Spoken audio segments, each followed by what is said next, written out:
ஸ்மிருதி மந்தனாவின் அதிரடி ஆட்டம், இருந்தாலும் தோற்ற ஆர்சிபி. ஆமாங்க, WPL 2024 match number 7 Delhi Capital vs Royal Challengers Bangalore இடையில் நடந்துச்சு. டாஸ் வின் பண்ண ஆர்சிபி ஃபஸ்ட்டு பவுலிங் சூஸ் பண்ணியிருந்தாங்க.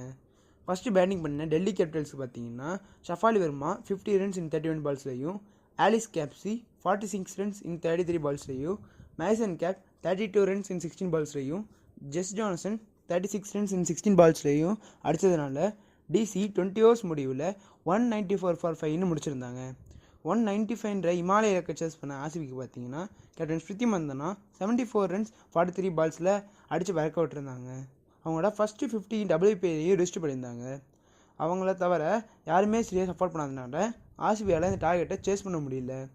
டிசி பவுலிங்கில் பார்த்தீங்கன்னா மேசன் கேப் 2 for 34ம், ஜெஸ் ஜான்சன் 3 for 21 எடுத்திருந்தாங்க. ஃபைனலாக இந்த மேட்சை டிசி 25 ரன்ஸ் வித்தியாசத்தில் ஜெயிச்சிருந்தாங்க. இந்த மேட்சை டிசி ஜெயிச்சது மூலமாக ஆர்சிபியை செகண்ட் பிளேஸுக்கு தள்ளிட்டு டேபிளில் டாப் போயிருக்காங்க. ஆர்சிபி இதான் அவங்களோட ஃபஸ்ட்டு லாஸ் இந்த டோர்னமெண்ட். நெக்ஸ்ட் மேட்சை எப்படி கம்பேக் பண்ண போகிறாங்கன்னு பார்ப்போம்.